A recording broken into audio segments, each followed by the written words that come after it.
Yes, please. Good evening, everyone. Welcome to SD Commerce Career, Sector 10, Panchkula. In the previous class, हम लोगों ने basically sir Indian economy eight the eve of independence में कुछ next on scenarios discuss किए थे। I think so last हमारा foreign trade sector को लेकर प्लस डेमोग्राफिक प्रोफाइल को लेकर काफी डिस्कशन रहा। Clear.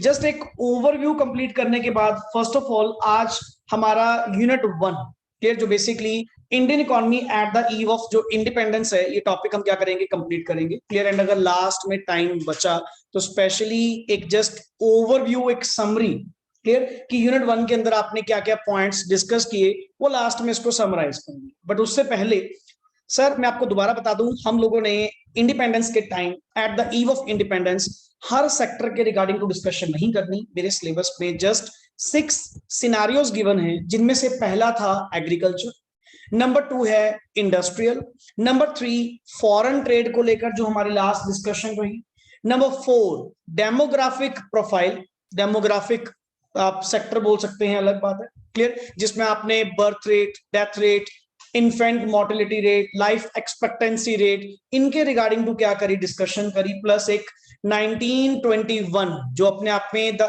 Year of great divide के नाम से जाना गया, उसके रिगार्डिंग टू हमने डिस्कशन करी। वो भी कारण क्या था, कारण क्या था ईयर ऑफ ग्रेट डिवाइड जो अपने आप में पॉपुलर हुआ, बिकॉज पहले तक जो आप लोगों की पॉपुलेशन थी, देखो सेंसस आप लोगों का 1881 में, जो आफ्टर एवरी 10 इयर्स कैलकुलेशन होती है पॉपुलेशन की, वो 1881 में स्टार्ट हो चुका था। बट सर 1921 तक जितने भी आपके सेंसस हुए सब में फ्लक्चुएटिंग आपको मिला। दैट मींस कंसिस्टेंटली एक पैटर्न नहीं मिला, कभी कम कभी ज्यादा, कभी कम कभी ज्यादा, मतलब पॉपुलेशन अपने आप में क्या थी, फ्लक्चुएटिंग। और उसका कारण तुम्हारे सामने है कि डेमोग्राफिक प्रोफाइल में सर अगर हमारा बर्थ रेट ज्यादा था तो उस टाइम पे डेथ रेट भी क्या था, ज्यादा, क्योंकि ना हमारे पास कोई मेडिकल फैसिलिटीज थी, ना हमारे पास कोई ऐसे इक्विपमेंट्स थी।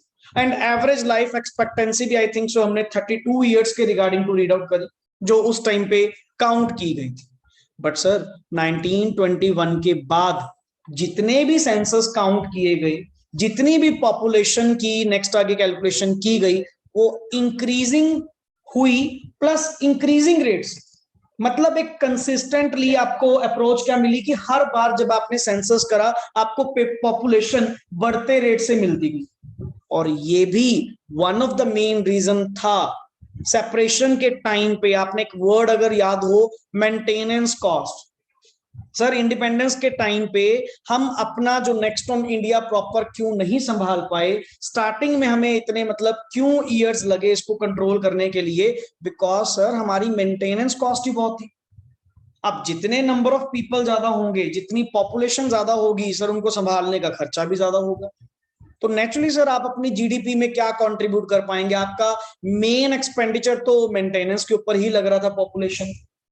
तो ये सारी थिंग्स आप लोगों ने डिस्कस करी इन द प्रीवियस क्लास, जो डेमोग्राफिक प्रोफाइल के रिगार्डिंग टू हमारी बात। Clear. And sir by improved health facilities, by improved sanitation and hygienic facilities, हम लोगों ने डेमोग्राफिक प्रोफाइल को पहले से तो काफी क्या किया है, इंप्रूव किया है। क्लियर। जैसे इन्फेंट मोर्टेलिटी रेट में आपने काफी अच्छा रीड आउट करा कि सर जो आपका 216 में भी 17 पर 1000 रेट था, उसको आपने तकरीबन यहाँ पे लास्ट में कितना काउंट करा sir, I think so 40s के आसपास। क्लियर। वही बात है ना सर, डाटा है, डाटा के केस में एक्चुअल एग्जैक्ट फिगर लर्न करना ये क्वाइट थोड़ा सा hard. Clear. But to the extent possible, very clear, to the extent possible जितना हो पाएगा उतना डाटा हमें लर्न करना। इसीलिए कह रहा हूं कि हर टॉपिक के बाद अगर आप एक पेज की समरी बना ले, मेहनत जरूर लगेगी, एक क्लास एक्स्ट्रा जरूर लगेगी, हाफ एन आवर एक्स्ट्रा जरूर लगेगा, बट वो चीज आप लोगों के लिए बहुत हेल्पफुल होने वाली है। क्लियर। बिकॉज क्योंकि मेरे को तो जस्ट बाकी कॉन्सेप्ट एक तरफ, जो नॉर्मल लैंग्वेज वोकैबुलरी हमने यूज करनी होती है वो मैं लिख लेता हूं। हमें दिक्कत कहां पे आती है सर, हमें अगर पॉइंट्स याद हो, पॉइंट्स के अंदर जो डाटा लिखा हुआ है थोड़ा बहुत वही याद हो जाए ना, दैट इज सफिशिएंट। क्लियर। तो हमें आज लास्ट में ये 2 टॉपिक्स कंप्लीट करने के बाद अगर टाइम बचा तो इसकी समरी जरूर क्या करेंगे, क्रिएट करेंगे। कोशिश है कि नेक्स्ट ऑन भी जितने भी हमारे इंडियन के टॉपिक होंगे पढ़ेंगे सर बुक में से, पढ़ेंगे बुक में से यहां से each and every topic, but sir साथ साथ उसकी समरी लास्ट में हम क्या करते रहेंगे, मेंटेन करते हैं। क्लियर? चलिए जी, सबसे पहले तो आज का हमारा टॉपिक है I think so occupational structure. Sir what do you mean by occupation? Sir occupation means any kind of trade, business और प्रोफेशन। क्लियर? जिसको वर्ड बोलते हैं काम। Ultimately at the eve of independence जितनी हमारे यहाँ पे पॉपुलेशन थी, क्लियर सर, पॉपुलेशन का मेन ऑक्यूपेशन क्या? वो तो आपने स्टार्टिंग से बताया था, मेन ऑक्यूपेशन तो हमारे यहाँ पे क्या रहा है, एग्रीकल्चर। क्लियर? हाँ, थोड़ा बहुत सेकेंडरी सेक्टर भी था, थोड़ा बहुत टर्शरी सेक्टर भी था, बट सर मेनली अगर मैं वर्किंग पॉपुलेशन की बात करूं तो वो फर्स्ट क्लास में आपने पहले पढ़ाया था क्या, 72% ऑफ द वर्किंग पॉपुलेशन जो थी वो एग्रीकल्चर सेक्टर के अंदर क्या थी, involve. First of all diagram में आप यहां पे देख रहे होंगे सर, अल्टीमेट अपने पास 3 सेक्टर है, ये तो कॉमन थिंग है। Number 1 is primary. प्राइमरी कौन सा होता है? प्राइमरी सेक्टर कौन सा होता है sir? Agriculture based, natural produce based. Secondary कौन सा होता है सर? इंडस्ट्रियल। एंड टर्शरी कौन सा हुआ? सर्विस। टर्शरी कौन सा होता है? Service sector. Clear? So one by one चलिए एक बार डिस्कशन में चलते हैं कि सर ऑक्यूपेशन वाइज हमारी जो at the eve of independence क्या पोजीशन थी। क्लियर? पढ़िए जी। हाँ जी Kunal, occupational structure underline. First of all sir मैं वर्किंग पॉपुलेशन की बात कर रहा हूं, कृपा करके यहाँ पे आप समझिए, मैं टोटल पॉपुलेशन की बात नहीं कर रहा, वर्किंग पॉपुलेशन। अब ऐसे तो सर जैसे मैं कह रहा हूं कि मेरे पास इंडिया में 135 करोड़ की पॉपुलेशन है, सारे के सारे थोड़ी वर्किंग होंगे, उसमें से सर ओल्ड एज भी होंगे, बच्चे भी होंगे। क्लियर? काफी सारे, मतलब आप ये मानकर चलो जो उसमें से वर्किंग पॉपुलेशन होगी ना वो अप्रॉक्स कितनी होगी, 70-80 करोड़ होगी। बाकी तो ऑलमोस्ट आपकी क्या है, सारी की सारी जो बच्चे हैं या ओल्ड एज हैं या जो डिसेबल पर्सन है। तो इसीलिए सर आप ऑक्यूपेशन जब काउंट करेंगे प्लीज वर्किंग पॉपुलेशन के पॉइंट से बताएं, वो लोग जो काम कर रहे हैं। अब बता जो काम कर रहे हैं उनमें से प्राइमरी में कितने, सेकेंडरी में कितने एंड टर्शरी में कितने। लाइकवाइज पढ़िए पॉपुलेशन अक्रॉस, पढ़िए across primary, secondary and tertiary sectors of the economy. Yes, table 2 shows occupation structure of the Indian economy at the times of independence. और मैं आपको पहले बता रहा हूं ये जो टेबल आप नीचे पढ़ने वाले हैं जिसमें डाटा गिवन है सर, ये at the time of independence की बात, eight the eve of independence की बात है। The data relates to 1951 because reliable statistics in the year 1947 are not available. ये तो सर आपने पहले भी बताया था, क्योंकि हम सिंपल सी बात सर, हमारा कोई कौन सा कंट्रोल था, हमारी खुद की इंडिया की प्लानिंग कमीशन भी 1950 में, हमारा कॉन्स्टिट्यूशन भी 1950 में क्या किया गया, लॉन्च किया गया। तो अल्टीमेटली आप वहां पे एक चीज समझें, क्या कॉन्सेप्ट है कि सर सिंपल सा पॉइंट क्या, जब 1947 में डाटा ही नहीं अवेलेबल था, हमारा डाटा ही स्टैटिस्टिक्स मेंटेन कब होना स्टार्ट हुआ है, 1951 में प्रॉपर वे से। तो इसीलिए टेबल ये 1951 का है। क्लियर? ओके, सो आप यहां पे देख रहे होंगे अगर टोटल वर्किंग पॉपुलेशन देख करीब 100 है, अगर टोटल वर्किंग पॉपुलेशन 100 है, नेचुरली 100 में से 72.7%, 72.7 सर अप्रॉक्स मतलब 3/4 के बराबर हो चुका। 72.7 कौन से सेक्टर में इन्वॉल्व है, fisheries, sorry primary. And primary में भी थोड़ा डिवाइड कर दिया सर, प्राइमरी में भी agriculture, agricultural labour, mining, forestry, fisheries and etcetera.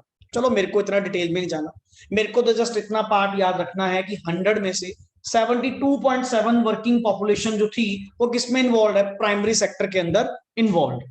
And rest secondary के अंदर कितना था सर, 10.1 एंड टर्शरी के अंदर कितना था, 17.2।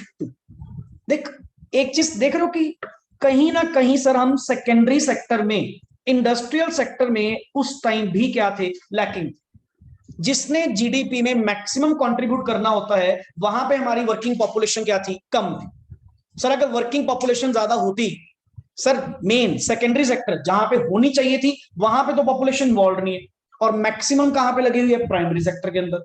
और प्राइमरी सेक्टर कितना कंट्रीब्यूट करता है जीडीपी में, उनकी वैल्यू ही कितनी होती है, क्लियर? पढ़िए नेक्स्ट आगे, अब आगे agriculture the principal source of occupation. Sir इसमें से ना जरूरी नहीं है कि आपको पर्टिकुलरली जैसे ऑक्यूपेशन पॉइंट से पूछा जाए, मे बी इनमें से कोई एक पर्टिकुलर पॉइंट भी पूछा जा सकता है। Clear? Like agriculture the principal source of occupation, comment on the clear? On the eve of independence above 72.7% of the working population was engaged in the primary sector with agriculture as its principal component। Clear? कि मतलब sir आपका principal source of income उस time पे major population का, अच्छा population कौन सी? Working population का major source of occupation क्या था?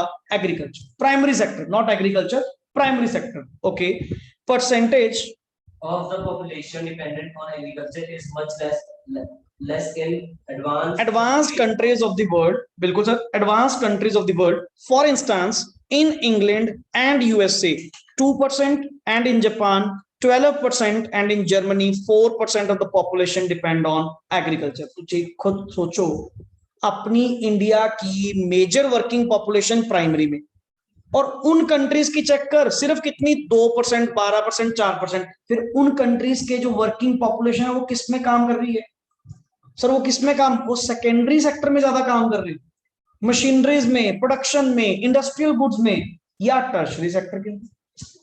सर हम लोग वही है ना, हमारा फोकस स्टार्टिंग से गलत था।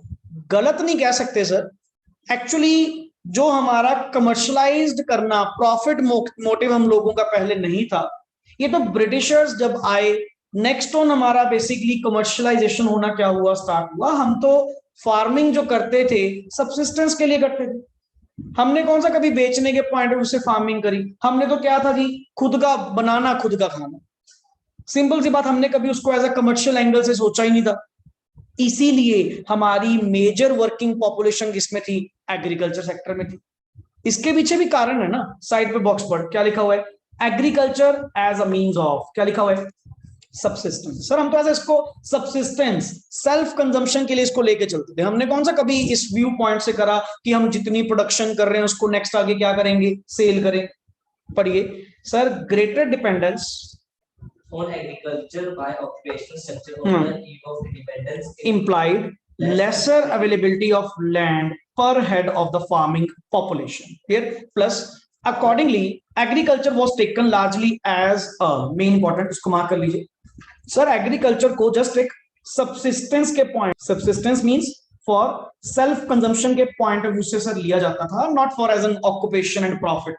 कौन सा हमने कोई बिजनेस मोटिव के लिए, प्रॉफिट कमाने के लिए कभी एग्रीकल्चर को इस नजर से देखा? सर हमारा तो काम, हमारा तो व्यू पॉइंट ही डिफरेंट था।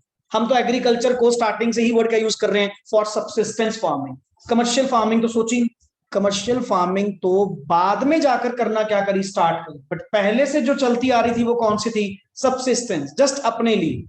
हमने नहीं कभी इसको एज अ प्रॉफिट मोटिव के पॉइंट से देखा। Okay, this establishes backwardness of Indian economy at the time of independence. क्योंकि जहां तो तेरी वर्किंग पॉपुलेशन को होना चाहिए था सेकेंडरी सेक्टर में या टर्शरी सेक्टर में, तेरी वर्किंग पॉपुलेशन कहां लगी हुई थी? प्राइमरी के अंदर। तो नेचुरली सर आपकी इंडियन इकोनॉमी के बैकवर्ड होने का कारण एक ये भी तो है। आपकी कंट्री की जो ग्रोथ एंड डेवलपमेंट नहीं हुई उसका कारण एक ये भी तो है कि most of the working population कहां पे लगी हुई है? कहां पे लगी हुई है सर? Purely primary sector. और एक चीज और है सर, एक चीज और है, प्लस मेन चीज, एक वर्ड आपने अगर यूज किया हो, सुना हो पहले, डिसगाइज्ड अनएम्प्लॉयमेंट। सर अगर लेसर अवेलेबिलिटी ऑफ लैंड होगी, अगर पॉपुलेशन ज्यादा होगी, पर पर्सन अवेलेबिलिटी ऑफ रिसोर्सेज कम होंगे, फिर तो सर डिसगाइज्ड अनएम्प्लॉयमेंट होगी। जैसे हमने नॉर्मल, आपने +1 लेवल पे law of variable proportion read out किया होगा, क्लियर? वहां पे आप क्या पढ़ते हो सर? एक फिक्स्ड फैक्टर पे जितने पर्सन काम कर सकते हैं, जितने वेरिएबल फैक्टर काम कर सकते हैं, उतने ही लगेंगे। अब अगर तुम उसकी गिनती बढ़ाई जा रहे हो, जमीन एक है, लैंड एक है, अब उस पर 2 पर्सन काम कर सकते हैं मैक्सिमम, तुमने उसके ऊपर 4 पर्सन लगा रखे हैं, 5 पर्सन लगा रखे हैं। सर एक्चुअली काम तो 2 ही कर रहे हैं, काम तो 2 ही कर रहे हैं। बाकी जो 2 या 3 एक्स्ट्रा आपने लगा रखे हैं वो सिर्फ नाम के इंप्लॉयड हैं, नाम के एम्प्लॉयड है, एक्चुअली कंट्रीब्यूट वो कुछ नहीं कर कंट्रीब्यूट कुछ नहीं कर रहे, क्योंकि वो डिसगाइज्ड, वो छुपी हुई अनएम्प्लॉयमेंट है। अगर आप उनसे पूछोगे क्या काम करते हो जी, फार्मिंग, बट कौन से फार्म पे सर? ऐसे फार्म पे, ऐसी जमीन पे जहां पे ऑलरेडी 2% पहले काम कर रहे हैं। अगर वो 2 काम कर रहे हैं तो हम फ्री बैठे, अगर हम काम कर रहे हैं तो वो फ्री बैठे। अल्टीमेट तो यही काम है ना। तो सर ये भी तो आपका कारण है आपकी इंडियन इकोनॉमी के बैकवर्ड होने का। सारा का सारा परिवार प्योर किस में लगा हुआ था? फार्मिंग के अंदर। ये तो कभी सोचा ही नहीं कि आप डिफरेंट कोई काम कर सकते हैं, कोई अलग काम कर सकते हैं। क्लियर? पढ़िए जी। चलो सर, एक पॉइंट तो ये हुआ। अच्छा, दूसरा इंडस्ट्री के बारे में बताओ सर। इंडस्ट्री मींस आपका सेकेंडरी सेक्टर। पढ़िए, एंड इनसिग्निफिकेंट वर्ड का यूज किया हुआ है। मतलब सर वैसे भी आप 10 पॉइंट समथिंग बात करें, कहां तो 72.7 एग्रीकल्चर में, कहां 10 पॉइंट सारा किसमें? इंडस्ट्री में। तो नेचुरली इनसिग्निफिकेंट शेयर हुआ कि सर कोई बहुत नहीं है, कोई मेजर नहीं है, बहुत रेयर सा। आगे, on the eve of independence बेयरली 9.0% of the working population in the India was engaged in manufacturing industries, mining, etc. सिर्फ 9% of the working population. Clear? As against, अब वही है ना, दूसरों से कंपेयर करवाएगा तो थोड़ा हमें महसूस होगा कि आप गलत थे। कैसे sir? 32% in USA, 42% in England and 39% in Japan. अब वो कंट्री सर पागल थोड़ी है जो इतनी वर्किंग पॉपुलेशन उन्हें सेकेंडरी सेक्टर या इंडस्ट्रियल सेक्टर के अंदर लगा रखी है। कुछ तो कारण होगा। कारण क्या था सर? उनका फोकस था प्राइमरी प्रोडक्ट को छोड़ो, इंडस्ट्रियल गुड्स को बनाओ, मशीनरीज बनाओ, नेक्स्ट कैपिटल गुड्स बनाओ। क्योंकि जितनी तुम हैवी इंडस्ट्री बनाओगे, हैवी मशीनरीज बनाओगे सर, आपकी कंट्री की डेवलपमेंट उतनी ज्यादा होगी, आपकी कंट्री का जीडीपी रेट उतना ज्यादा होगा। क्योंकि सर अगर आप primary product, sir primary product तो क्या है? अगर आप किसी दूसरी कंट्री से भी इंपोर्ट कर लोगे तो भी कोई बहुत बड़ी बात नहीं। बट सर जब हम लोग ऑल ओवर द वर्ल्ड अपनी मशीनरीज भेजेंगे, ऑल ओवर द वर्ल्ड अपनी इंडस्ट्रियल गुड्स भेजेंगे, उसमें ज्यादा तरक्की है, उसमें ज्यादा तरक्की है। अगर सर रॉ मटेरियल की बात करूं, प्राइमरी प्रोडक्ट की बात करूं, कितने का होगा सर? कितने का होगा? 50 रुपए, 100 रुपए, जो भी तुम्हारा रेट पर केजी, वो भी बहुत ज्यादा बोल रहा हूं। बट सर अगर इंडस्ट्रियल गुड्स जाएंगी, उसकी वैल्यू तो क्या होगी? हाई होगी। तब देख चक्कर, अपनी सिर्फ 9% और उनकी सबकी 30 या 40% वर्किंग पॉपुलेशन कहां इन्वॉल्व है? सेकेंडरी सेक्टर के अंदर। ये भी तो कारण है कि सर आपका बैकवर्ड होने का, स्टैग्नेंट होने का।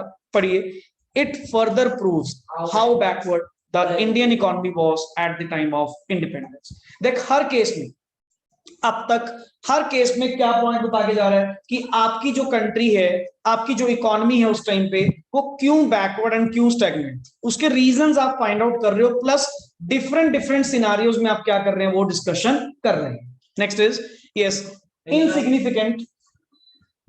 पढ़िए, transition from agriculture to industry. Yes please, the table. The table show unbalanced growth of the Indian economy. बिल्कुल। ट्रांजिशन को लिख change. Transition means change of workforce from agriculture to industry marks the economic take off. क्योंकि sir आपके सारे के सारे workers कहां पे थे? एग्रीकल्चर में। अगर माड़ा मोटा आप चेंज करते, ट्रांजिशन करते, एग्रीकल्चर की वर्किंग पॉपुलेशन निकाल के कहां पे लगाते? इंडस्ट्रियल सेक्टर में लगाते, फिर तो सर आपकी ग्रोथ भी देखने को मिलती। आगे, but in case of the Indian economy, it was by the large absence. बिल्कुल, there were some green shoots in the part of Madras Presidency comprising areas of present day Tamil Nadu, Andhra Pradesh, Kerala, Karnataka, Bombay and Bengal. These area witnessed an increase in the manufacturing and service sector. ये आपके कुछ areas हैं, ये आपके कुछ हैं states जिन्होंने shift करा, एग्रीकल्चर सेक्टर को छोड़कर ट्रांजिट करा, चेंज करा, किसमें? इंडस्ट्रियल सेक्टर में। अदरवाइज अकेली देख पूरे इंडिया में सिर्फ तेरे को ये 5-6 जो स्टेट्स हैं, इन्होंने क्या करा? सपोर्ट करा, इन्होंने चेंज करा।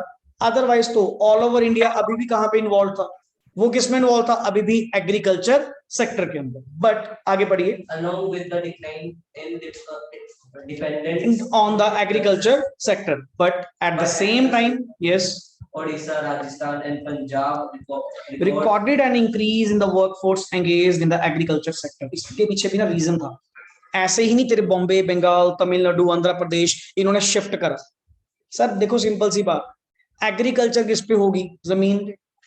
अगर जमीन फर्टाइल होगी, लैंड अगर अच्छी होगी, तभी वहां पे प्रोडक्शन हो पाएगी। अब इन स्टेट्स में बहुत सारे एरियाज ऐसे हैं जहां पे बहुत अच्छी प्रोडक्शन नहीं होती। क्लियर? तो सर अब वही बात है ना, आप प्रोडक्शन कर रहे हो, अच्छा फ्रूटफुल नहीं है, ठीक है ना, मेहनत आप इतनी कर रहे हो, इससे बेटर है अपनी वर्किंग पॉपुलेशन को ट्रांजिशन करवा दो, एग्रीकल्चर छुड़वा कर कहां पे लगा दो? क्लियर? कहां पे लगा दो? इंडस्ट्री में लगा दो। कम से कम इंडिया ग्रो तो करेगा, और प्लस अपनी पंजाब की जो लैंड है, राजस्थान की जो लैंड है, ये काफी फर्टाइल, ये काफी अच्छी लैंड है। इसीलिए ना इधर इन सेक्टर्स में, इन स्टेट्स में फार्मर्स का थोड़ा ज्यादा दबदबा है। क्यों? वर्किंग पॉपुलेशन मोस्टली किसमें है? फार्मिंग सेक्टर में है। अब बॉम्बे साइड, बंगाल साइड, वहां पे कितने फार्मर्स हैं सर? कितने फार्मर्स हैं? बहुत रेयर फार्मर्स हैं। क्लियर? नॉर्मल डायरेक्टली शॉप्स हैं, इंडस्ट्रीज हैं, मैन्युफैक्चरिंग है। अब जैसे गुजरात साइड लगा लो, गुजरात में सर मोस्टली मैन्युफैक्चरिंग है, कितने बड़े बड़े प्लांट्स वहां पे लगे हुए हैं। बॉम्बे में कितने बड़े मैन्युफैक्चरिंग यूनिट्स लगे हुए हैं, वहां पे लैंड है ही नहीं सर, एग्रीकल्चर कहां करेंगे? सारी जमीन तो शहर के अंदर कवर कर रखी है, और उसके ऊपर क्या लगा रखी है? इंडस्ट्रीज लगा रखी है बड़ी बड़ी। तो सर उन एरियाज ने ट्रांजिशन करा क्या? एग्रीकल्चर सेक्टर को छोड़कर कहां पे गए? इंडस्ट्रीज में। क्लियर? और वैसे भी कोई बात नहीं, अगर हमें चाहिए भी होगा हम दूसरी स्टेट से ले लेंगे, क्या फर्क पड़ेगा? 2 रुपए महंगे मिल जाएगा, अपनी स्टेट वैसे ही बहुत कमा लेगी। अपा इंडस्ट्री बनाकर ग्रो कर कर इतना कमा लेंगे, हमें कोई दिक्कत ही नहीं आएगी। आगे बढ़िए। on the whole occupational structure of India on the eve of the independence pointed to the backwardness and lopsidedness of the Indian economy. तो अल्टीमेटली मतलब सर वही बात आ गई, स्टिल ठीक है ट्रांजिशन हुई, बट नॉट सो मेनी, कि बहुत सारा काउंट तो नहीं हुआ, बट करते करते अल्टीमेटली लास्ट में फिर भी एक बैकवर्डनेस को ही क्या किया गया? रिप्रेजेंट किया गया। नेक्स्ट इज एक बॉक्स गिवन है जी, पढ़िए। Assessed in terms of occupation distribute on the working population in India at the time of independence, we get क्या disappointing picture of the Indian economy। वो तो स्टार्टिंग से पता करते आ रहे, कौन सा नई बात है। क्लियर? 1947 जब से टॉपिक ये स्टार्ट हुआ है, पहली बार क्या बोल रहा है कि सर इंडिया की जो इकोनॉमी है वो क्या थी? स्टैग्नेंट एंड बैकवर्ड थी। क्लियर? नेक्स्ट इज सिंस, और उसका कारण क्या था? इसको लिखिए साइड पे, रीजन। अगर रीजन बैकवर्ड होने का कारण पूछा जाए from the occupational point of view, sir reason is that your most of the working population is involve in, कहां पे? एग्रीकल्चर सेक्टर में थी। पढ़िए। Since bulk of the working population was in agriculture sector along with the fact that agriculture was merely a means of subsistence, सिर्फ आप अपनी subsistence के लिए, और ये पता होते हुए भी सर आपकी वर्किंग पॉपुलेशन कहां पे लगी हुई थी? प्योरली एग्रीकल्चर सेक्टर में लगी हुई थी, और जिसने कंट्रीब्यूट करना था जीडीपी में, इंडस्ट्रियल सेक्टर या टर्शियरी सेक्टर, वहां पे इतनी को ग्रोथ थी। आगे, Indian economy was in the state of extreme backwardness. Yes, the transition from agriculture to industries was infrastructure or almost insignificant और ऑलमोस्ट क्या लिखा हुआ है?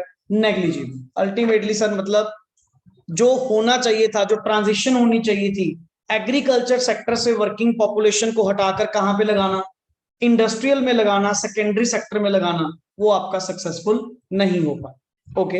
Rampant poverty, clear, and occupational structure were closely related to each other. और इसी तो sir यहाँ पे हमारे पॉवर्टी हमेशा रही ही रही। क्लियर? Next is infrastructure. हाँ जी पढ़िए। Infrastructure refers to the element of economic change like means of transport, communication, banking, power, energy and the elements of social change। Sir मैं आपको यहाँ पे बता दूं, इंफ्रास्ट्रक्चर हमारे होते हैं जी दो, एक होता है इकोनॉमिक इंफ्रास्ट्रक्चर और एक होता है जी हमारा सोशल इंफ्रास्ट्रक्चर। और ये दोनों के दोनों हमारे के लिए क्या है? इंपॉर्टेंट है। फिर प्लस कैसे, थोड़ा सा बैकग्राउंड समझ लो, क्योंकि सर एक कंट्री की ग्रोथ को चेकआउट करना, एक कंट्री की डेवलपमेंट को चेकआउट करना, just you have to see the infrastructure of that country. सहूलियत, फैसिलिटीज, आप वहां का इकोनॉमिक इंफ्रास्ट्रक्चर, आप वहां का सोशल इंफ्रास्ट्रक्चर क्या करें, चेकआउट कर। मैं पहले बता दूं, इकोनॉमिक के अंदर हम वर्ड कवर करते हैं PTC, P for power, T for transport and C for communication, जो ऑलरेडी यहाँ पे given, just a short discussion पहले। एंड सोशल के अंदर हम करते हैं sir education and health, education and health basically अपने आप में, और हाउसिंग फैसिलिटीज में like sanitation facilities and all, clear, hygienic facilities and all. अब आप ये बताएं सर, अल्टीमेटली हमारे लिए इंफ्रास्ट्रक्चर क्यों इंपॉर्टेंट है? अब जैसे सर आप किसी भी प्रॉपर्टी की बात करते हैं, यार उस एरिया में प्रॉपर्टी महंगी है, ठीक है ना, वहां पे तो रेट बहुत ज्यादा है। अगर मान लो आपने वहां पे घर बनाना है तो वहां पे प्लॉट के रेट बहुत हैं। क्यों वो रेट? ये लैंड, देखो लैंड तो एक ही है सर, जमीन तो एक ही है तो अर्थ एक ही है, बट सर फिर भी रेट वाइज फर्क क्यों, एरिया वाइज आपको फर्क क्यों मिलते हैं? That depends upon various factors. First of all वहां की पॉपुलेशन, वहां पे रिसोर्सेस कितने हैं, क्लियर। सबसे बड़ी मेन चीज वहां का इंफ्रास्ट्रक्चर सर बहुत काउंट करता है। अब जैसे सर किसको नहीं पता कि अगर आप कोई गांव या छोटे शहर में अगर आप रहते हो तो वहां पे आपके खर्चे क्या होते हैं, कम होते हैं, एंड वहां पे लिविंग भी सिंपल लिविंग होती है, एंड कोई बहुत ज्यादा एक्सपेंडिचर वाला काम नहीं है, मंथली एक्सपेंडिचर आपके बहुत ही रेयर से होते हैं जस्ट।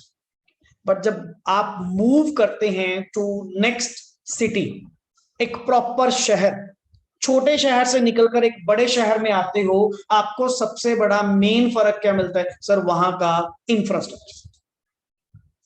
आज भी बहुत सारे शहर ऐसे हैं सर, आप 5G टेक्नोलॉजी पे मूव कर चुके हैं ना, वहां 2G भी नहीं अच्छा चलता। 2G सर, 2G भी कम्युनिकेशन फैसिलिटी इतनी बैड है वहां पे। आज भी इंडिया के बहुत सारे एरियाज ऐसे हैं जहां पे sir facilities, proper communication facilities available नहीं है, ट्रांसपोर्टेशन फैसिलिटीज अवेलेबल नहीं है, रोड कच्ची रोड बनी हुई है, पक्की रोड ही नहीं है सर। जैसे गांव में उनकी कनेक्टिविटी, अब तो बहुत सिस्टम क्या कर दिया गया, इंप्रूव कर दिया गया, गांव को भी, विलेजेस को भी मेन हाईवेज के साथ क्या कर दिया गया, कनेक्ट कर दिया गया, एक पक्की रोड सबकी बना दी गई। अदरवाइज पहले क्या एरिया से कुछ भी नहीं। that counts the infrastructure of that country. Power, बिजली। अब सर अल्टीमेट नॉर्मली, जैसे हम नॉर्मली कहते हैं सर चंडीगढ़ सर लिविंग बड़ी अच्छी है, द सिटी ब्यूटीफुल वर्ड आप यूज करते हैं, सो ऐसे ही वर्ड नहीं बना, due to its infrastructure, due to its facilities उस शहर की।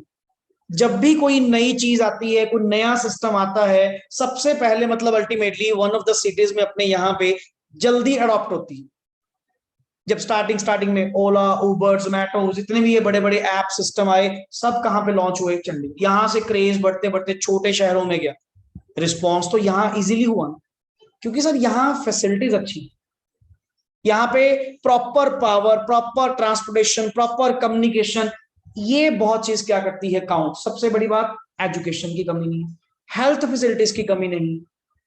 छोटे शहरों में सबसे बड़ी प्रॉब्लम पता क्या आती है, सोशल, इकोनॉमिक तो चलो छोड़ो, सोशल इंफ्रास्ट्रक्चर काम का नहीं, कोई ढंग का स्कूल तक नहीं है कि जहां पे बच्चों की एजुकेशन ले सके, या अगर किसी को कुछ हो भी गया तो वहां पे सर हेल्थ फैसिलिटीज ही नहीं है, एक सरकारी डिस्पेंसरीज बनी हुई है, या एक ऐसे हॉस्पिटल्स बने हुए हैं जहां पे कोई अटेंड ही नहीं करता, जहां पे उनके पास प्रॉपर, अटेंड छोड़ो, फैसिलिटीज ही नहीं है, फैसिलिटीज ही नहीं है, इक्विपमेंट्स ही नहीं है।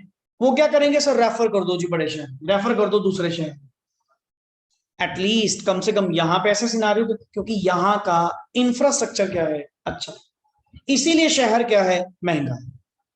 तो सर एक कंट्री की जो ग्रोथ है, एक कंट्री की जो डेवलपमेंट है, वो उसके इंफ्रास्ट्रक्चर से क्या की जाती है, जज की जाती है। लाइक पढ़िए, and the elements of social change like growth of education, health and housing facilities, which underline serves as a foundation for, क्या लिखा हुआ है, growth and development of country। तो सर एक कंट्री की अगर आप ग्रोथ एंड डेवलपमेंट को चेकआउट करना चाहते हो तो infrastructure is one of the parameter.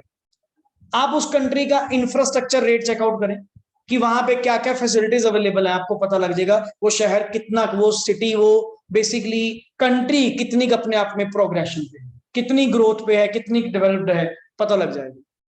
Clear? Like sir अपने यहाँ पे day by day transportation sector के अंदर बहुत इंप्रूवमेंट करते जा रहे हैं, एयरलाइंस बड़ी अच्छी होती जा रही है। क्लियर? रेलवे फैसिलिटीज बहुत इंप्रूव कर रही है। आज पता नहीं कल एक नई ट्रेन लॉन्च करी है इन्होंने, काफी अच्छी ट्रेन, मतलब with good speed, with good infrastructure इन्होंने क्या करी है, लॉन्च करी।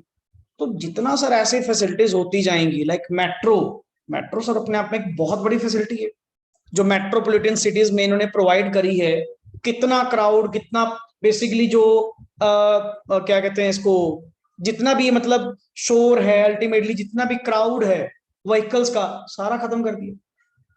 लोग इजीली मेट्रोस को यूज करने लग गए। वैसे भी ऑल ओवर एरिया तो इन्होंने क्या कर लिया, कवर कर लिया। समझ गए ना? तो अल्टीमेट सर ये सारी इंफ्रास्ट्रक्चर का ही क्या बनती है, पार्ट बनती है। पढ़िए नाउ, अब आएंगे सर, चलो ये तो प्रेजेंट सिचुएशन के अकॉर्डिंग आपने मीनिंग समझा। अब डीप रूट बैक पढ़िए, elements of Infrastructure change during the British rule may be described as under. सबसे पहले सर रेलवेज की बात करेंगे। Railways were introduced, underline, in India in 1850, 1850 में रेलवेज को इंट्रोड्यूस किया गया and were developed to transport. Motive क्या था, मोटिव क्या था या रीजन यहां पे लिख ले। क्लियर? इस ट्रेन को लॉन्च करने का रीजन क्या था? रीजन था developed to transport finished goods from Britain to the interiors of colonial India with the view to widening the size of the market। जैसे पहले पता क्या था, जितना भी सामान बाहर से इंपोर्ट किया जाता था, ब्रिटिश प्रोडक्ट्स जो वहां से फैक्ट्री से बनकर आते थे, ब्रिटेन कंट्री से बनकर आते थे, उनकी मार्केट ना बड़ी कम थी। कम इन द सेंस मतलब इनको दिक्कत आती थी ऑल ओवर द इंडिया अपनी मार्केट को एस्टेब्लिश करने के लिए। फिर तो पता क्या होता था, बाय शिप सामान आता था एंड नियर बाय एरियाज में ही सिर्फ क्या थी, मार्केट। अब ब्रिटिशर्स ने दिमाग लगाया कि क्यों ना इंडिया में कोई ट्रांसपोर्टेशन फैसिलिटी ऐसी बनाई जाए, रेलवेज को लॉन्च किया जाए, ताकि हम अपना वो माल, वो जो ब्रिटेन प्रोडक्ट्स हैं, ब्रिटिश प्रोडक्ट्स हैं, उनको ऑल ओवर द इंडिया क्या कर सकें, सेल कर सकें। देखो वही बात सर, अगला अपने मोटिव के लिए करके गया, छोड़कर तो यही गया। कौन सा रेलवे लाइन साथ में ले गए, है तो यही पे, हम उसको नेक्स्ट आगे क्या कर रहे हैं, मेंटेन कर। तो sir most of the infrastructure जो इंडिया में है सर, वो सारा का सारा ऑलमोस्ट किसकी देन है, ब्रिटिशर्स की ही देन है। मानना चलो अगले का मोटिव था, इन्होंने प्योर अपने मोटिव के लिए रेलवेज को क्या किया, लॉन्च किया। आगे बढ़ना, it aimed at widening the size of the market. widening the size of the market for the British products। Clear? Side पे लिख, ब्रिटिश प्रोडक्ट्स की मार्केट को इंक्रीज करने के लिए, इंक्रीज करने के लिए, सो दैट कि मतलब हम लोग अपनी जो प्रोडक्शन है वो ऑल ओवर द इंडिया क्या कर सके, स्प्लिट कर सके, ऑल ओवर द इंडिया क्या कर सके, सेल कर सके। तो नेचुरली सर इनका ग्रोथ इंक्रीज हुई। एंड लॉन्च कब की गई, 1850 के अंदर। आगे बढ़िए, however introduction of railway is considered one of the most important contribution of the British in India. Sir ये सबसे बड़ा कॉन्ट्रीब्यूशन आज तक माना गया है, रेलवेज को इंट्रोड्यूस करना। छोटी बात नहीं सर, बहुत बड़ा कॉन्ट्रीब्यूशन अपने आप। क्लियर? दैट मींस कनेक्टिविटी देख, मतलब ऑल ओवर द इंडिया उसको सप्लाई करने के लिए इन्होंने कितनी बड़ी चेन, मतलब ऑल ओवर द इंडिया बिछाई। चाहे मोटिव इनका अपना था, क्लियर, बट सर कंट्रीब्यूशन तो वो इंडिया में ही हुआ ना। आगे सर नेक्स्ट आते हैं पोर्ट्स। देन इन्होंने क्या करे, शिपिंग पोर्ट्स प्रॉपरली, जहां पे माल उतरा करेगा, जैसे बाय शिप अगर कुछ सामान आया, प्रॉपर पोर्ट्स को क्या किया, एस्टेब्लिश किया, बनाया। पढ़िए, ports were developed to handle exports of raw material to Britain and import of finished goods from Britain. मतलब पहले ना कुछ जगह नहीं थी, प्रॉपर प्लेस नहीं थी जहां पे ये इंपोर्ट एक्सपोर्ट किया जाए। देन इन्होंने जगह जगह अपने पोर्ट क्या किए, जैसे आप कहते हैं ना एयरपोर्ट, पोर्ट मींस जगह, प्लेस। क्लियर? तो बेसिकली पोर्ट्स क्या किए, एस्टेब्लिश किए, सो दैट इजीली कन्वीनियंटली आप इंपोर्ट एक्सपोर्ट कर पाए। Okay, for example sorry, the development of inland waterways proved uneconomical. Clear? For example coast canal on the Odisha, cost was built at a huge cost but failed to compete with railways and was ultimately abandoned। So railways की कहां से आप reach कर लोगे? Simple सी बात, railways में जब आप सफर करते हैं तो नेचुरली सर आपको कॉस्ट बहुत कम पड़ती है। हाँ चलो आजकल तो फैसिलिटीज बहुत अच्छी हो चुकी हैं, आप लेते ही कौन सी हैं, अपर क्लास की टिकट लेते हैं, otherwise otherwise normal journal class में अगर आप जाते हो सर आपका किराया ही कुछ नहीं लगता, बहुत कम किराया लगता है। तो अल्टीमेटली सर जो आपके इनलैंड वाटरवेज जो आपने बनाए थे, जो इंडिया में अंदर ही क्लियर इनलैंड वाटरवेज जो आप नॉट बाहर के इनलैंड वाटरवेज जो आपके बनाए थे वो इतने सक्सेसफुल प्रूव नहीं हुए, इतने इकोनॉमिकल बचत वाले प्रूव नहीं हुए, अनइकोनॉमिकल निकले। क्यों सर? वो रेलवेज के साथ थोड़ी कंपीट कर पाएंगे। रेलवेज के अब जैसे मान लो आप डाउनवर्ड्स साउथ में मोस्टली पोर्ट्स कहां पे होंगे? ओशियंस के पास। चेन्नई से या तमिलनाडु से केरला अगर मान लो आपने कोई सामान भेजना है, जैसे उस टाइम की ही बात करें, आपके पास एक तो इनलैंड वाटरवेज भी था कि आप बाय शिप चेन्नई से माल लोड करवाएं एंड केरला पे वो क्या होएगा, शिप पहुंच जाएगा। बट उससे सस्ते रेट पे तो बाय रेलवेज माल पहुंच जाएगा। तो ठीक है, ये भी अपने आप में क्या थी, जस्ट एक इंट्रोडक्शन थी कि इंफ्रास्ट्रक्चर था, पोर्ट्स एस्टेब्लिश किए गए फॉर दी वाटरवेज ट्रांसपोर्टेशन के लिए। आगे next is post and telegraph, ये भी अपने आप में एक बहुत अच्छा कंट्रीब्यूशन लोगों का रहा है, दैट इज कम्युनिकेशन को लेकर।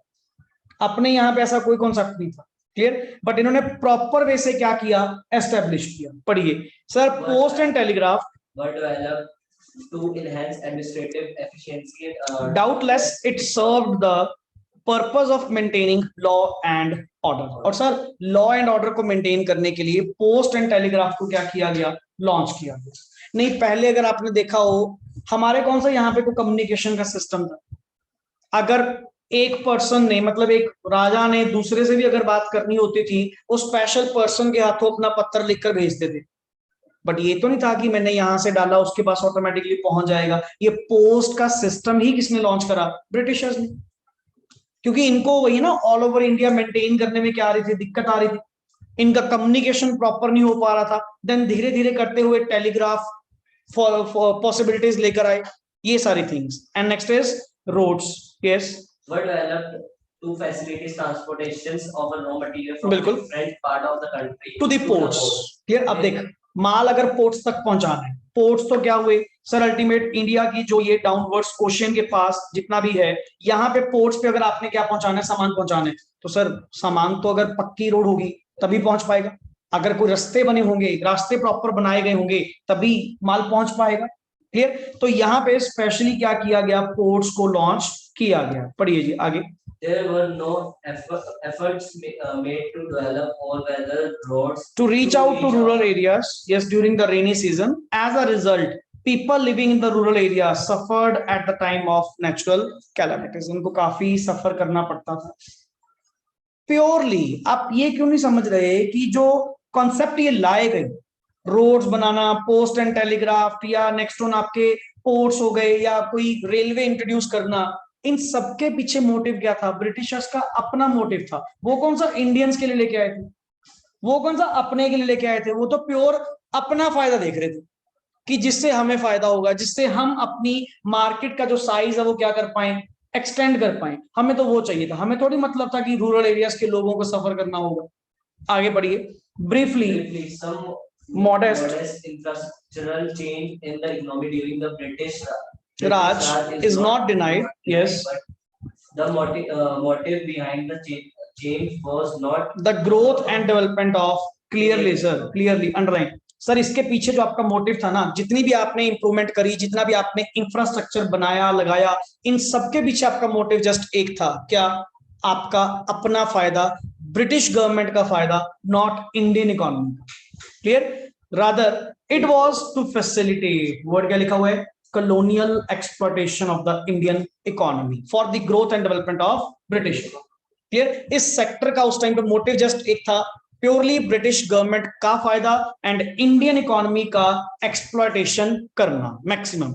सो कंसीक्वेंटली इंडियन इकोनॉमी रिमेन क्या रही, बैकवर्ड रही, even when it experienced some infrastructural changes.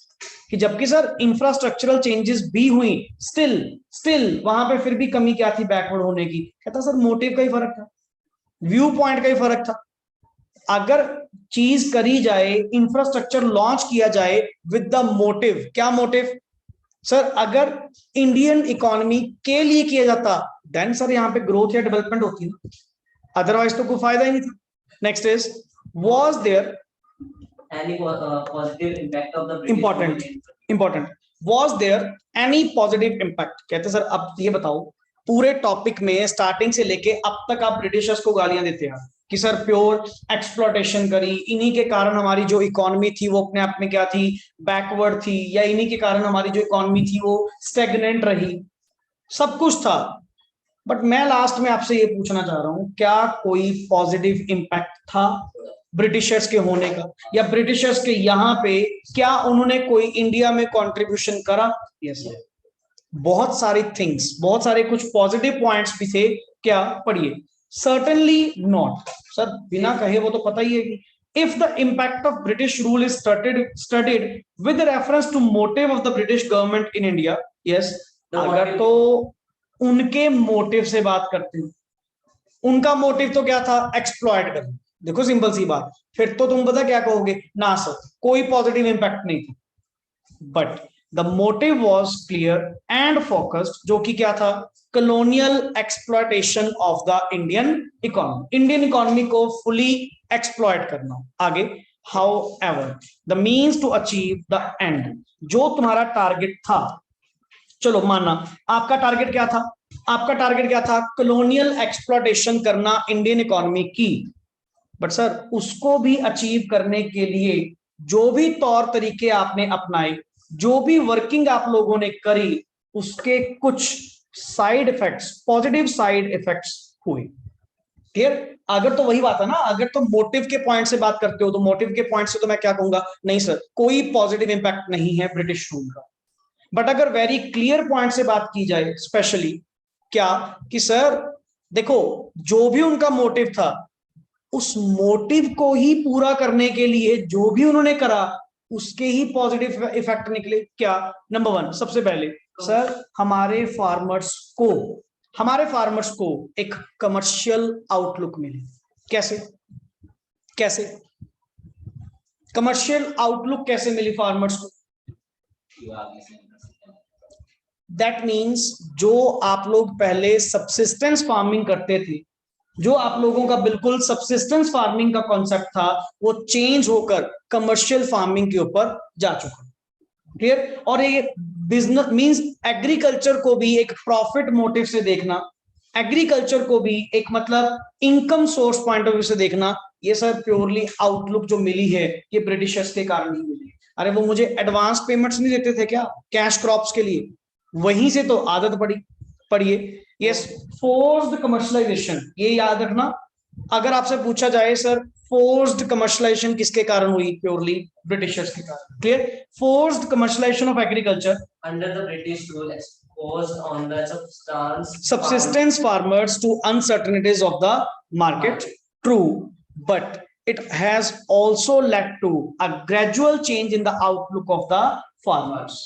मानना हम लोगों ने उनकी सबसिस्टेंस फार्मिंग को छुड़वाकर उन्हें रॉ मटेरियल बनवाने पे लगा दिया, वो कैश क्रॉप्स बनाने पे लगा दिया जो हमारे काम आएंगे, जिसके कारण उनको अपनी डिमांड्स के लिए भी हाथ फैलाने पड़े। चलो मानते हैं कि एक्सप्लॉयटेशन हुई, बट आपको नहीं लगता कि हम लोगों ने फार्मर्स को एक कमर्शियल आउटलुक प्रोवाइड की है कि सर उनको पैसा कमाने की, मतलब जो चीज वो एक सेल्फ सब्सिस्टेंस के लिए सोचते थे, सिर्फ सेल्फ कंजम्पशन के लिए सोचते थे, हमने उसके अंदर भी यूटिलिटी क्रिएट करवा दी। और इससे ज्यादा क्या चाहिए बताओ? उसको भी एज अ इनकम सोर्स की तरह क्या करवा दिया, जनरेट करवा दिया। सर हमने फार्मर्स को कमर्शियल आउटलुक प्रोवाइड करी है।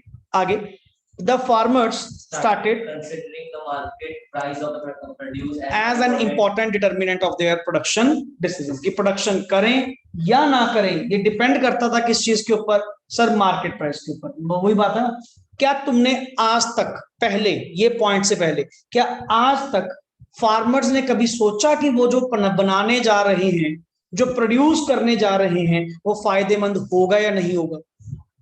पहले तो सर वही बात है ना, आप लोग सबसिस्टेंस फार्मिंग पे थे, क्लियर। तो हम लोगों ने तो, मैं यहाँ पे वर्ड लिखूंगा, यहाँ पे लिखिए, सबसिस्टेंस से हम लोगों ने शिफ्ट करा किस पे, commercial farm, clear. Next is, चलो एक पॉइंट तो हुआ। Next is new opportunities of employment, पढ़िए। Spread of railways and roadways opened up new opportunities of economic and social growth। एक सिंपल सी बात बताओ, रेलवेज को लॉन्च करा, रोड्स को लॉन्च करा सर, इससे ultimately new growth, new opportunities तो भी आई। अब रेलवेज को ऑपरेट करने के लिए आप क्या रखेंगे, लेबर। लेबर भी कहां से, अब ब्रिटिश की वहां से अलग से थोड़ी आएगी, लेबर कहां से आएगी, नेचुरली सर इंडिया से ही हायर करेंगे।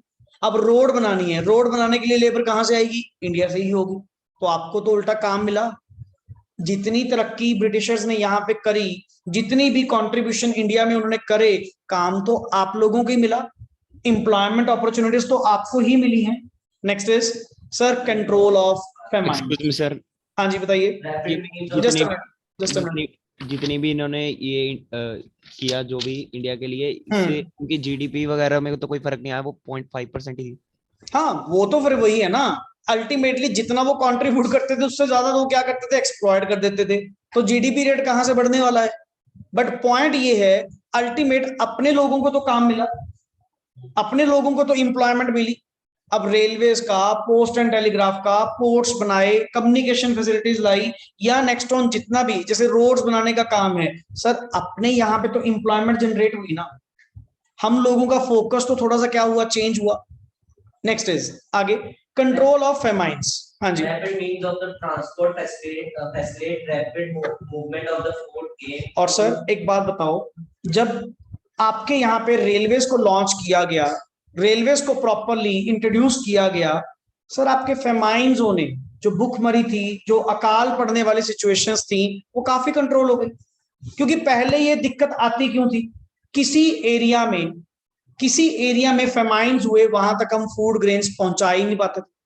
बट अब रेलवेज के लॉन्च होने से, रोड्स के बनने से, अब जैसे यहाँ पे लेट इट बी सर कोई क्राइसिस आते हैं तो दूसरी गवर्नमेंट मिनट में अपनी सपोर्ट पहुंचा देती।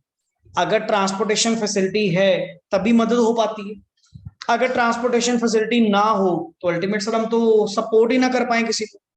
तो सर आपकी जो फेमाइन्स की सिचुएशन थी, जो भुखमरी की, स्टारवेशन की, हंगर की जो सिचुएशन थी, जो लॉट ऑफ टाइम पहले अक्कर हुआ करती थी सर, ब्रिटिशर्स के आने से, रेलवेज के लॉन्च होने से, या रैपिड मींस ऑफ ट्रांसपोर्ट से ये काम थोड़ा सा क्या हुआ, कंट्रोल हुआ। आगे हाँ जी सर, ये जो फार्मिंग होती थी, मतलब जब फेमाइन आती थी, ये ब्रिटिशर्स के कारण भी तो आ सकती थी। मतलब कि जब वो वीट वगैरह की फार्मिंग को सबको हटा के उनको बोलते थे कि इंडिगो की फार्मिंग स्टार्ट कर दो, तभी तो फेमाइन्स आते थे ना, तभी तो फेमाइन्स आते थे। अब उसका कारण क्या था, फिर जहां पे सरप्लस पड़ा होता था वहां से उठा के कम से कम जहां आपको चाहिए होता था वहां प्रोवाइड तो कर पाते थे। क्लियर। फेमाइन्स आने का कारण क्या था, या तो सर नेचुरल कैलामिटी, सिंपल सी बात, कि मे बी शायद इस बार प्रोडक्शन ही नहीं हुई, या तुम लोगों ने प्रोडक्शन ही किसकी करवानी शुरू कर दी, कैश क्रॉप्स की। अब ऐसे हालात में क्या होगा, जहां पे भी फेमाइन्स आएंगे तो अल्टीमेट सर ऐसा भी नहीं कि ऑल ओवर इंडिया ही क्या चल रही थी, इंडिगो की प्रोडक्शन चल रही थी। ब्रिटिशर्स भी कहां से खाएंगे, वो भी तो इंडिया में रहते थे। तो सर एग्रीकल्चर थोड़ा बैलेंस्ड भी किया जाता था। तो अल्टीमेट जहां से सरप्लस होता था, जहां पे सरप्लस प्रोडक्शन होती थी, कम से कम ऑन टाइम, अगर ये रैपिड मींस ऑफ ट्रांसपोर्टेशन थे, या तुम्हारे पास क्या थे, ये रोड फैसिलिटीज थी, टाइम टू टाइम ये फेमाइन्स को कंट्रोल तो किया गया ना। जो आप लोगों के पास पहले बिल्कुल भी फैसिलिटी नहीं थी। क्यों, ना तो हमारे पास रेलवेज का कॉन्सेप्ट था, ना हमारे पास रोड्स थी, बट धीरे धीरे इन्होंने चाहे अपने मोटिव के लिए करा, अपने मोटिव के लिए करा, बट सर फैसिलिटी तो इंडिया में काउंट हुई ना, फेमाइन्स तो यहां पे कंट्रोल हुए ना आपके। Yes. Monetary system of exchange, monetary system of exchange means money को इंट्रोड्यूस करना। हमारे तो यहाँ पे बार्टर सिस्टम था, क्लियर। मेनली तो हमारे एंशिएंट टाइम्स में क्या था, बार्टर सिस्टम था। धीरे धीरे करते करते मनी का एवोल्यूशन हुआ, क्लियर। यहाँ पे अपने गोल्ड कॉइन, सिल्वर कॉइन्स चलते थे, बट प्रॉपर मनी जो इंट्रोड्यूस हुई वो कहाँ पे, कब इंट्रोड्यूस हुई, ब्रिटिशर्स की। फिर जब अपने करेंसी नोट्स को देखा, coins, normal coins, metal coins, not gold and silver, अपने तो गोल्ड या सिल्वर कॉइन्स चलते थे, अगर आप थोड़ा पास्ट राजा महाराजा सिस्टम में जाके देखो, वहां पे तो उसको वर्ड बोलते थे अशरफियां। सर जब Clear? इंडियन हैंडीक्राफ्ट बेचते थे तब भी वो मतलब एक्सचेंज अपना इसी से करते राजीव, थे? वहां पे कौन सा कोई तुम्हें ईयर गिवन है कि वो कौन से ईयर की गिवन है कि एक्सपोर्ट्स कब की बात है? सर ब्रिटिशर्स तो यही देख के आए थे कि इंडिया हैंडीक्राफ्ट से चढ़ाई कर रहा है अपनी, तो आते थे। हाँ, फिर वही बात कर रहे हैं ना, जो एक्सपोर्ट्स आपके स्टार्ट हुए दैट मींस इसी टाइम पीरियड में। और ब्रिटिशर्स जब आए सर, उस टाइम मनी तो उनके पास थी ना, कौन सा उसके बाद आई है?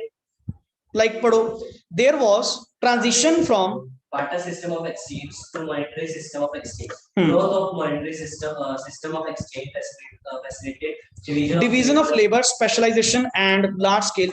ये ना क्या पॉइंट की बात कर रहे हैं sir? Monetary system of exchange के अंदर फर्स्ट ऑफ ऑल जो आपका बार्टर सिस्टम था ना, बार्टर सिस्टम मींस जो इंडिया में स्टार्टिंग से एंशिएंट टाइम से चलता आ रहा था, मनी तो बाद में, बहुत बाद में एवोल्यूशन उसका राइज हुआ। सर बार्टर सिस्टम में सबसे बड़ी प्रॉब्लम पता क्या थी? आप जस्ट गुड्स के बदले, बट कभी भी हमने क्या दिया उसके बदले में क्या लिया, ये कंपैरिजन कभी नहीं हो पाया। दैट मींस पहले वैल्यू जो थी, स्टैंडर्डाइज्ड वैल्यू नहीं थी, मनी मेजरमेंट कोई कॉन्सेप्ट नहीं था। ठीक है, आपकी डिमांड पूरी हुई, मेरी डिमांड पूरी हुई। अब लेट इट बी सर, जैसे सिंपल सा काम था, क्या आपको जो डिमांड चाहिए, आपकी जो सर्विस आपको चाहिए, आप मेरे से वो सर्विस ले लो, और मेरे पास जो सरप्लस है अल्टीमेट मेरे से, मतलब कॉमोडिटी के बदले में कॉमोडिटी हमने क्या करी, एक्सचेंज करी। But sir common unit of value नहीं थी, एक स्टैंडर्ड मेजर नहीं था। जैसे ही मनी इंट्रोड्यूस हुई, मनी को प्रॉपर, मतलब मनी ने बार्टर सिस्टम को क्या किया, खत्म किया। हर आइटम की, हर सर्विस की प्रॉपर एक कॉमन यूनिट ऑफ वैल्यू बनाई गई, एक स्टैंडर्डाइज्ड वैल्यू बनाई गई। देख लास्ट वर्ड क्या लिखा हुआ है sir, growth of monetary system ने फैसिलिटेट करा division of labour, specialisation and large scale production. जिसके जितने जो पैसे बनते हैं आप उतने ही क्या करें, क्लेम करें। अब जैसे आज की डेट में सर अगर मनी है तो मैं अपनी सर्विस को वैल्यू कर पा रहा हूं कि मैं अपनी सर्विस के सर इतने पैसे दूं। अगर मनी ना होती, अगर ऐसा कॉन्सेप्ट ना होता, ठीक है आप मेरी को डिमांड पूरी कर दो, मैं आपकी डिमांड पूरी कर दूंगा, but there is lack of common unit of value, जो अपने आप में जो सबसे बड़ी प्रॉब्लम थी। अब मान लो मैंने सर आपको कनक दी, उसके बदले में क्या ले लिए, चावल ले लिए। चल तेरी डिमांड पूरी हुई, मेरी डिमांड पूरी हुई। बट सर आज की डेट में अगर देखें, कनक और चावल के रेट में तो बहुत फर्क है। चावल महंगे हैं, कनक क्या है, सस्ती है। तो सर आप कैसे कह सकते हो कि वहां पे उस टाइम पे कॉमन यूनिट ऑफ वैल्यू थी, स्टैंडर्डाइजेशन थी? नहीं थी सर। तभी तो मनी को नेक्स्ट आगे क्या किया गया, इंट्रोड्यूस किया गया। Clear? And last main important, effective system पढ़िए ऑफ एडमिनिस्ट्रेशन। एडमिनिस्ट्रेशन का मतलब होता है कंट्रोल करना। सर ये ओवरऑल गवर्नमेंट का सिस्टम, एडमिनिस्ट्रेशन, कंट्रोल करने का सिस्टम जो हम लोगों ने सीखा है ना, ये प्योरली ब्रिटिशर्स के सिस्टम। हमारे यहाँ पे तो प्रोविंशियल स्टेट थी, राजा महाराजा सिस्टम था, हमारे कोई ऐसा गवर्नमेंट वाला कॉन्सेप्ट नहीं था। ये गवर्नमेंट का कॉन्सेप्ट हमारे यहाँ पे आया ही कैसे है, ब्रिटिशर्स को देखकर, कि हाँ सरकार एक अलग चीज है जो पब्लिक को क्या करती है, कंट्रोल करती है। पढ़िए, the British government in India legacy of N efficient system of administration. Sir India में सबसे इंपॉर्टेंट छाप जो छोड़कर गए, वो किस चीज की छोड़कर गए सर, एक एडमिनिस्ट्रेशन। अब अपने इंडियंस ने देखा यार इनका सिस्टम बढ़िया, इन लोगों का बड़ी एडमिनिस्ट्रेशन बड़ी कंट्रोल्ड है, कि मतलब जो सरकार कहती है वो पब्लिक को मानना पड़ता है, और तभी सारे प्रॉपर वे से क्या रहते हैं, कंट्रोल्ड रहते हैं। तो सर ये एडमिनिस्ट्रेशन करने का गवर्नमेंट का जो कॉन्सेप्ट लॉन्च हुआ, वो प्योरली ब्रिटिशर्स को देख कर हुआ, कि पता नहीं ऐसा ये क्या करते हैं। फिर इन्होंने धीरे धीरे सिस्टम को समझा। तब 1950 में जाके, ये तो 47 की सिचुएशन थी ना, 1950s में जाके अपना कॉन्स्टिट्यूशन क्या किया गया, लॉन्च किया गया। सरकार बनाने का सिस्टम, इकोनॉमिक प्लानिंग करने का सिस्टम, ये सारा कॉपी पेस्ट। इवन हमारा कॉन्स्टिट्यूशन भी किसकी कॉपी है, इंग्लैंड की कॉपी है। इंग्लैंड का जो कॉन्स्टिट्यूशन है, वहीं से तो वर्ड्स उठाकर कॉपी करके सर हमारा कॉन्स्टिट्यूशन बनाया गया। क्लियर? पढ़िए, yes, this serve as a ready reference of for our politicians and planners. Ultimately sir politicians and planners को जितना भी कॉन्सेप्ट दिया गया, वो सारा का सारा उन्होंने कहां से सीखा? इनके पास अपना दिमाग थोड़ी था, नेक्स्ट ऑन सर देखा कि क्या प्लानिंग चलती है, कैसे ब्रिटिश गवर्नमेंट इतने लोगों को मैनेज करती है, एडमिनिस्टर करती है। तो सर एडमिनिस्ट्रेशन का जो कॉन्सेप्ट है वो आया ही कहां से है, ब्रिटिश रूल को देखने के बाद। Clear. And next is impact of railways in India. Sometimes पूछ लेते हैं अलग से बात। यस, पॉजिटिव इम्पैक्ट क्या थी, पढ़िए जी। Railways facilitated expansions of the domestic market. Accordingly, Yes. exports and imports of a country showed a significant rise। वही है ना, मार्केट साइज इंक्रीज हो गया। अब आप इजीली एक जगह से दूसरी जगह कोई भी सामान कहां भी क्या कर सकते हैं, प्रोवाइड कर सकते हैं। तो आपका इंपोर्ट एक्सपोर्ट का जो बिजनेस है वो काफी क्या हुआ, राइज। नहीं, सबसे बड़ी मेन प्रॉब्लम क्या थी सर, माल जहां पे आता था ऑल ओवर द इंडिया वो स्प्रेड नहीं हो पाता था, उसको अपन जगह जगह पहुंचा नहीं पाते थे। ये पॉइंट। नाउ रेलवेज हाँ फैसिलिटेटेड कमर्शलाइजेशन ऑफ द क्या, और उधर से सर कमर्शलाइजेशन ऑफ एग्रीकल्चर भी स्टार्ट हो गई। फिर आप अपना प्रोडक्ट सिर्फ एक जगह ही नहीं, जगह जगह पे all over the India and all over the world next one भी आप क्या करने लग गए, सप्लाई करने लग गए। As goods could then be move to distance places. Clear, बड़े आराम से मूव कर सकती थी ना, तो कमर्शलाइजेशन करो, बनाओ, एक्स्ट्रा प्रोड्यूस करो। यहां पे अगर पंजाब में एक्स्ट्रा प्रोडक्शन थी, वो नेक्स्ट आगे आप सप्लाई करो, दूसरी स्टेट को भेजो। पहले तो दिक्कत थी क्या कि आप लोग नेक्स्ट आगे प्रोडक्शन मूव नहीं कर पाते थे, बट अब तो पॉसिबल था, अब तो एवरीथिंग पॉसिबल थी। सर आप नेक्स्ट वन स्टार्ट करें, आगे चलिए। Yes, this implies a modest change in the outlook to the farmers. They started viewing farming as क्या लिखा हुआ है, business rather than merely as a source of subsistence। मतलब रेलवेज के इंट्रोड्यूस होने से एक ये भी अच्छा पॉइंट हुआ, मतलब कमर्शलाइजेशन होना एग्रीकल्चर का, ये भी बैक एंड पे क्या है, एक reason. Clear. Next is railways enabled people to break the barriers of distance and undertake journeys to far off places। मतलब जो लोग पहले डिस्टेंट प्लेसेस पे नहीं जाते थे, फार ऑफ प्लेसेस पे नहीं जाते थे, क्योंकि पहले लैक ऑफ ट्रांसपोर्टेशन थी ना, पहले कौन सा कोई वेज थे। बट जब रेलवेज लॉन्च कर दी गई, फिर तो लोग all over the India move on करने लग गए। प्लस एक चीज सोचो, टूरिज्म जितना ज्यादा होगा उतना बिजनेस ज्यादा होगा। अब आप कहीं अगर घूमने फिरने भी जाते हैं, लेट इट बी कोई हिल स्टेशन पे भी जाते हैं, सर आप खर्चा ही करके आते हैं। घूमने फिरते टाइम सर आप मोस्ट एक्सपेंडिचर करके आते हैं। Let it be family wise बात करें, 30-40,000 अगर हम लगा के भी आ रहे हैं, तो उस प्लेस को हम इनकम ही दे के आ रहे हैं। मेनली हिल स्टेशंस में क्या है, यही तो है सर। अगर रेलवेज, वही बात है ना, ट्रांसपोर्टेशन, अच्छा ये सारी चीज घूमना फिरना टूरिज्म करना, ये किस पे डिपेंड करता है सर, अगर ट्रांसपोर्टेशन फैसिलिटीज अच्छी होंगी देन हर पर्सन फार ऑफ प्लेसेस पे जाना पसंद करेगा, नहीं तो नियर बाय। अब आज के टाइम में अगर आप कहते हैं जी जहां पे जिस भी वे से आपने जाना है, सर रेलवे फैसिलिटी भी है, एयरलाइन फैसिलिटी भी है, आप अपनी बाय कार जाना चाहते हैं, रोड फैसिलिटी भी है, बाय बस जाना चाहते हैं, वो फैसिलिटी भी है। तो सर जितने मीन्स ऑफ ट्रांसपोर्टेशन है, तभी तो ये टूरिज्म क्या हो चुका, ज्यादा हो चुका। सेम केस उस टाइम की बात कर रहे हैं। आगे बढ़िए। दिस प्रमोटेड क्या, cultural affinity among the countryman. Countryman means all over the India. एक कल्चरल एफिनिटी मतलब डिफरेंट डिफरेंट कल्चर्स देखने का ट्रेंड। नेक्स्ट ऑन घूमने फिरने का जो ट्रेंड था, मूव ऑन करने का। रिलीजियस पॉइंट से लगा लो, क्लियर, कि यहां बैठे हैं जी नॉर्थ में, साउथ के मंदिर में जाके जी वहां पे अपन ने प्रेयर करवानी है, ठीक है ना, वहां पे अपन ने जी अपना मतलब लेकर आने जी ब्लेसिंग्स, ठीक है। मूव ऑन कैसे हुए, इतनी दूर तक आप कैसे जा पाए सर, अगर रेलवे फैसिलिटीज थी। क्लियर। आगे फास्टर मूवमेंट, और मेन चीज सर फेमाइंस के केस, फेमाइंस के केस में faster movement of food grains करवाना, ये अपने आप में बहुत अच्छा रहा। Faster movement of food grains across different part of a country हाँ, help to control the spread of क्या, फेमाइंस। फेमाइंस को रोकने में ये बड़ा हेल्पफुल रहा। Food supplies could reach the people before they were driven to क्या, starvation. कि सर इतने में कि वहां भूखमरी पड़े, वहां पे दिक्कत क्रिएट हो, उससे पहले हम रेलवेज के थ्रू वहां पे फूड ग्रेन्स पहुंचा, वो तो पता लग ही जाता था कि यहाँ पे क्या हालात है। तो जहां सरप्लस पड़ा होता था वहां से उठाकर नेक्स्ट ऑन जिस भी स्टेट में चाहिए उस स्टेट में क्या कर देते थे, सप्लाई प्रोवाइड कर देते। बट सर कुछ नेगेटिव इंपैक्ट भी रहे हैं, लाइक पढ़िए। Railways contributed colonial exploitation of of the Indian economy because primary goods then the easily transported from the fields and farms to the ports for the purpose of export of British economy. Sir ये तो फिर पहला reason था, आपने इसको ठीक है negative impact का नाम दे दिया, इसी कारण तो रेलवेज को लॉन्च किया गया। सर ब्रिटिशर्स क्या अपना मोटिव ना पूरा करे क्या? अगर इंडिया में बेनिफिट्स प्रोवाइड करे तो बेनिफिट्स देने का कारण ही क्या था? कारण ही क्या था? ब्रिटिशर्स ने अपने मतलब के लिए रेलवेज को लॉन्च किया था और तुमने इसको क्या करा? नेगेटिव इंपैक्ट के अंदर कवर कर दिया।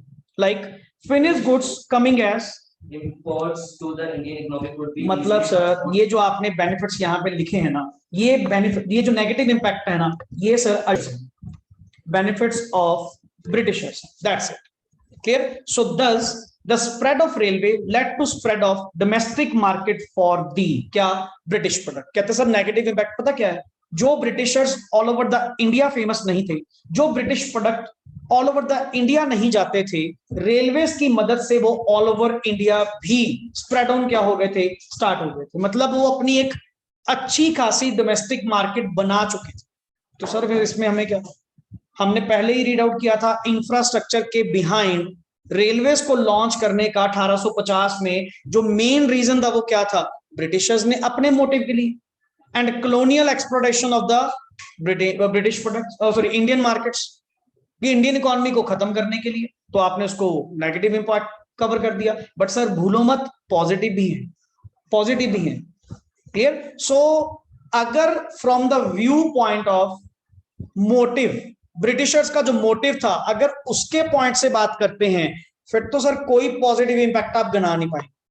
बट सर उस मोटिव के पूरा करने के लिए जो colonial exploration of the Indian economy की आप बात कर रहे हैं, उसको पूरा करने के लिए ब्रिटिशर्स ने जो जो स्टेप लिए, उसमें से कुछ काफी सारे स्टेप्स जो हैं वो अपने आप में पॉजिटिव साबित हुए हमारी इंडियन इकोनॉमी के लिए। लाइक इंफ्रास्ट्रक्चर को लेकर, डे बाय डे फेमाइन्स के कंट्रोल को लेकर, कमर्शियलाइजेशन ऑफ एग्रीकल्चर को लेकर, एडमिनिस्ट्रेशन इफेक्ट को लेकर, मॉनेटरी सिस्टम ऑफ एक्सचेंज वो लेकर आए। तो कुछ ना कुछ सर पॉजिटिव इंपैक्ट भी रहेंगे। हुआ क्लियर? सो यहां पे आप लोगों का यूनिट 1 जो है बेसिकली कंप्लीट होता है। बट सर अगर जस्ट 2 मिनट्स एक ओवरव्यू अगर लिया जाए, हम लोगों ने यहाँ पे सर यूनिट 1 के अंदर जो रीड आउट किया, फर्स्ट ऑफ ऑल 1947 की सिचुएशन हम लोगों ने रीड आउट की at the eve of independence के टाइम। क्लियर?